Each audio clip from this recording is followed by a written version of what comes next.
तो कैसे हैं आप सब। उम्मीद है अल्लाह ताला के रहम करम से ठीक ठाक होंगे, खुश होंगे, आबाद होंगे। दुआ है अल्लाह ताला आप सबको अपनी हिफ्ज़ व ईमान में रखे, आमीन सुम्मा आमीन। आज जी हम बात करने जा रहे हैं हाइबिस्कस प्लांट की केयर के बारे में। हाइबिस्कस जो है गर्मियों का, और इसकी कुछ वैरायटी जो हैं सर्दियों में भी खिलती हैं, लेकिन गर्म इलाकों का बहुत खूबसूरत प्लांट है। आज हम जो है उसकी केयर टिप्स के बारे में बात करेंगे, और यानी हमने केयर कैसे करनी है और उसकी फ्लावरिंग जो हमने ज़्यादा से ज़्यादा कैसे लेनी है, इसके बारे में हम बात करेंगे।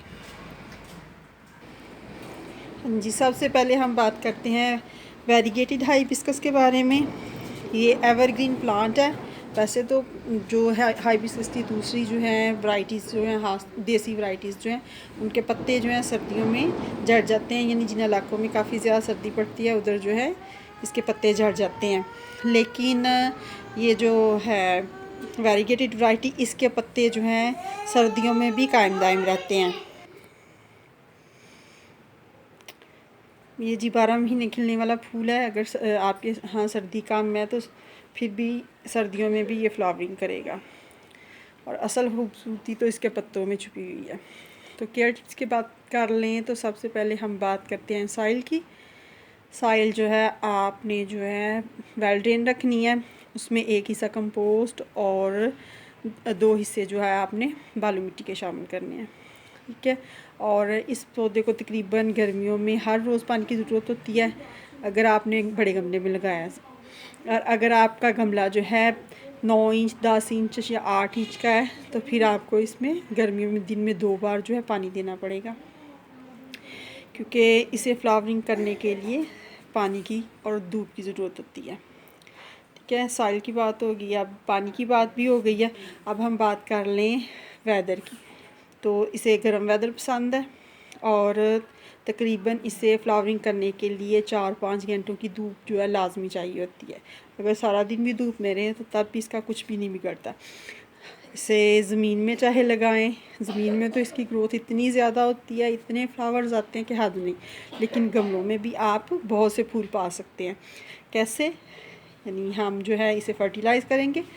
हर 15 दिन के बाद आप जो है इसमें काली मिर्च का पाउडर जो है पीस के वो भी डाल सकते हैं इसकी मिट्टी में, और बाद में पानी दे देंगे। इसके अलावा बनाना पील का जो लिक्विड फर्टिलाइज़र हम तैयार करते हैं वो भी इसे पसंद है। पोटाशियम तो ख़ास तौर पे बहुत पसंद है इसे, ठीक है।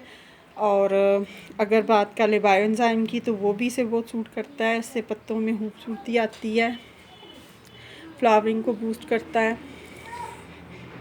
यानी तकरीबन इसे हर वो खाद पसंद है जिसमें पोटाशियम जो है काफ़ी मकदार में शामिल हो। कुछ मकदार में इसे कैल्शियम की भी ज़रूरत होती है, तो वो आप जो घर में जो है चावल बनाते हैं तो जब चावल भिगोते हैं तो उसका पानी भी इसमें डाल सकते हैं। अंडों के छिलके भी डाल सकते हैं, लेकिन बहुत ज़्यादा मकदार में आपने नहीं डालने, क्या ये बात होगी। अब बात कर लें, और हाँ, सरसों की खली का भी आप लिक्विड फर्टिलाइज़र बना के दे सकते हैं इसे, वो भी इसे बहुत पसंद आएगा।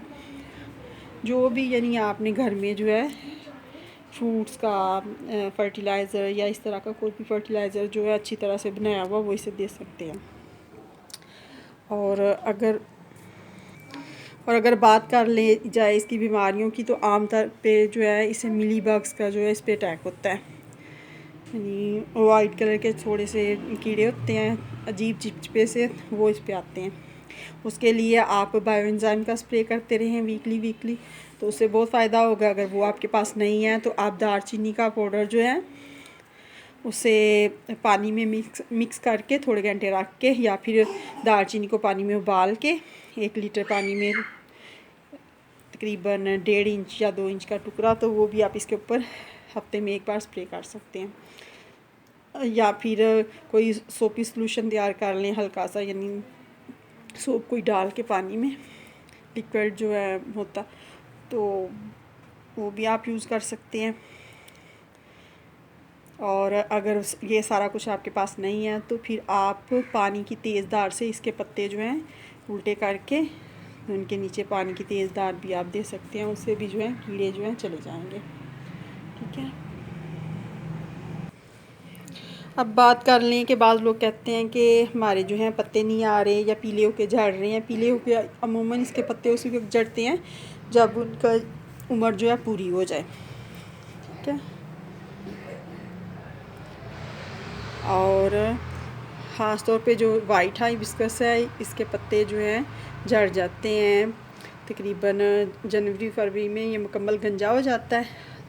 लेकिन ये है कि मार्च के बाद अगर आप मार्च में या मार्च के बाद आपके यहाँ अगर गर्मी बढ़ना शुरू हो जाती है तो तब भी इसके पत्ते यानी पत्ते निकलना शुरू हो जाएंगे। लेकिन अगर आपके यहाँ सर्दी है तो फिर ये लेट जो है इसके पत्ते निकलेंगे और पत्ते निकलते ही साथ जो है फ्लावरिंग शुरू हो जाएगी। और अगर आपने नया रिपोर्ट किया है फरवरी में तो फिर थोड़ी फ्लावरिंग जो है लेट हो जाएगी, ठीक है। ज़्यादा घबराने की ज़रूरत नहीं होती इसमें।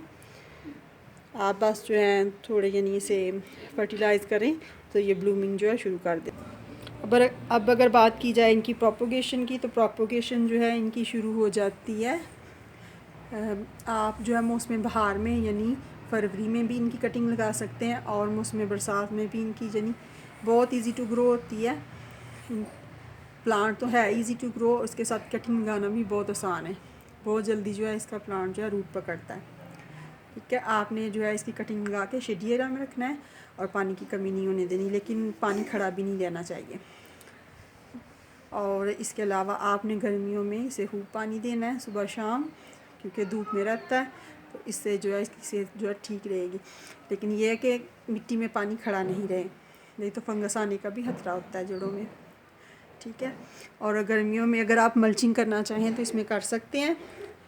बाद लोग सर्दियों में भी करते हैं, लेकिन सर्दियों में अगर बारिशें हों तो फिर फंगस आने का ज़्यादा खतरा होता है। तो बेहतर है कि अगर मल्चिंग करनी भी है तो आपने इसकी स्टेम से हटा के करनी है। इसके साथ ही मुझे दीजिए इजाज़त। दुआओं में याद रखिएगा। अगर आपका कोई और क्वेश्चन है इसकी केयर के मतलब मुझसे पूछ सकते हैं। अल्लाह हाफिज़।